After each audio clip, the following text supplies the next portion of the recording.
بعضی از بینندگان ما میخوان واقعا بدونن که مسئله روح چیست. اصولا از نظر علمی خواهش میکنم که در مورد روح صحبت بفرمایید. بعد معذرت میخوام، بعد اصولا اگر روحی وجود داره جاش در کجای بدنه؟ خیلی جالبه. من فکر میکنم که معذرت میخوام که صدا میاد زیاد. فکر میکنم که این سوال شما یکی از مشکل ترین سوالاتی باشه که در این دنیا وجود داشته باشه. من تا جایی که ظرفیت و استعداد من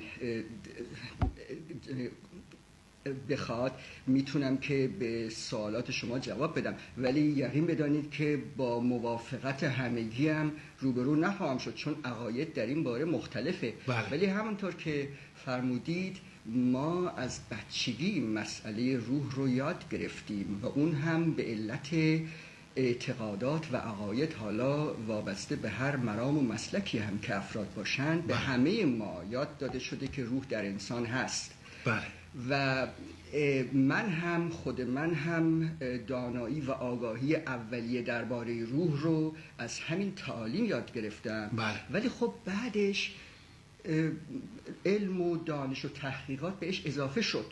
حالا هم اگر من هر چی بگم پایه و اساسش به هر حال روی همون تعالیم بنا شده. اما شما امروز میخواهید که از یک دانشگاهی بدانید که آیا از دید علم و دانش هم میشه روح رو در انسان ثابت کرد؟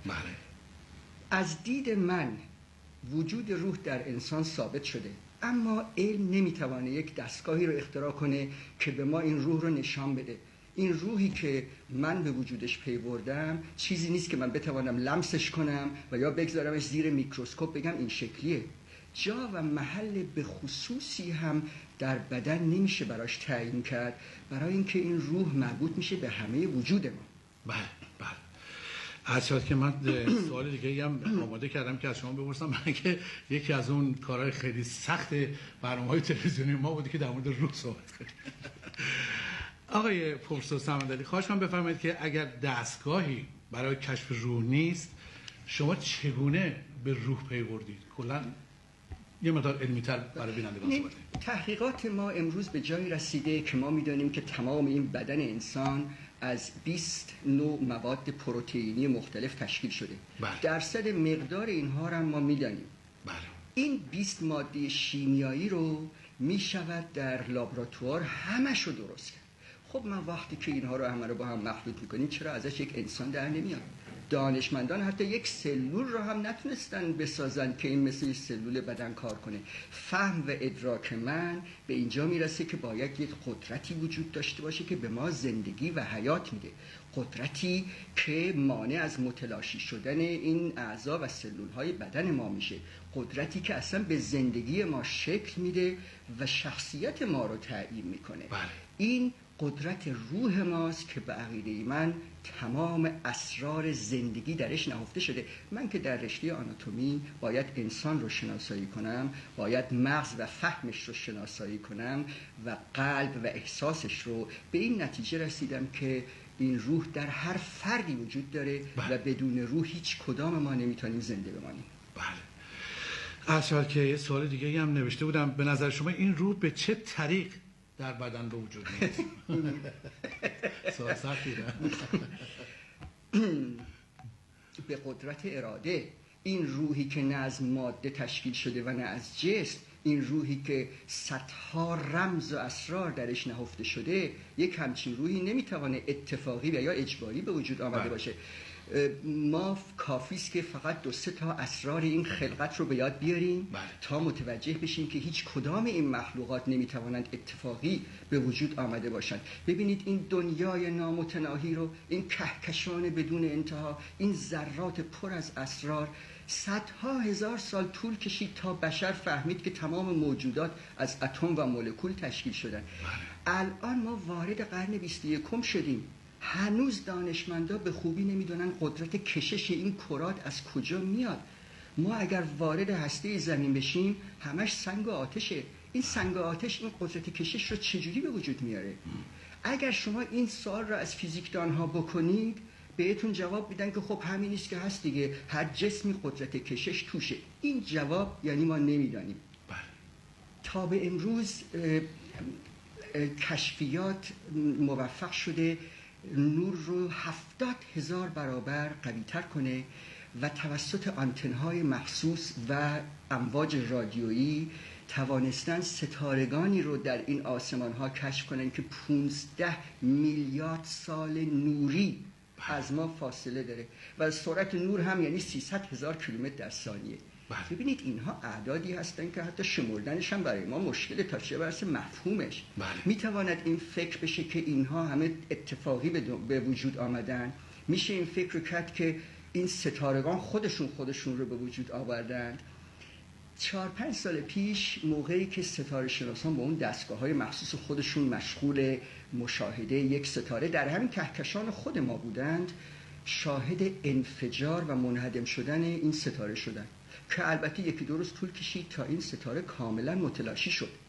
بعد معلوم شد که این حادثه 180,000 سال پیش اتفاق افتاده و تازه الان خبرش به ما رسیده.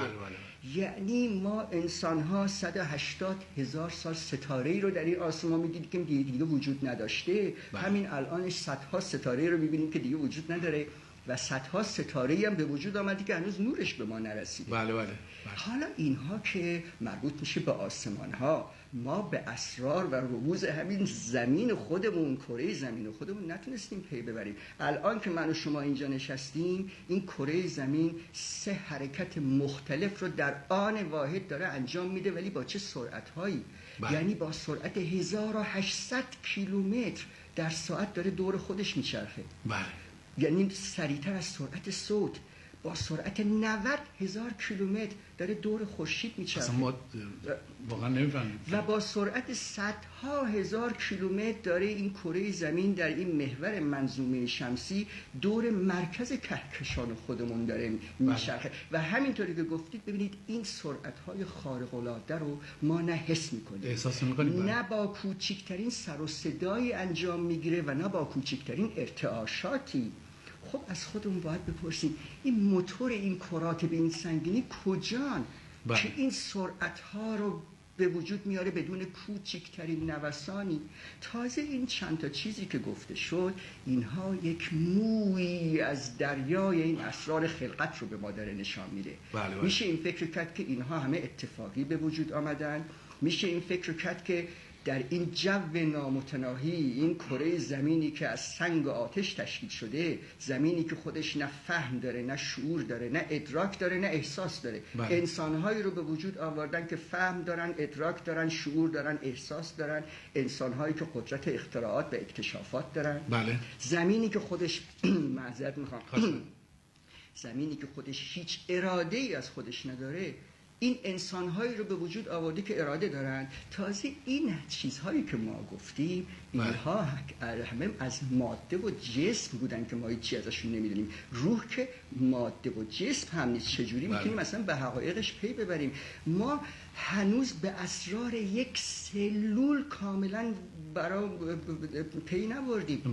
من اگر بخوام در اینجا یک قطره ای از اسرار همین بدن خودمونه که من تدریس میکنم تعریف کنم، به قول معروف مثنوی 70 من آغاز شود.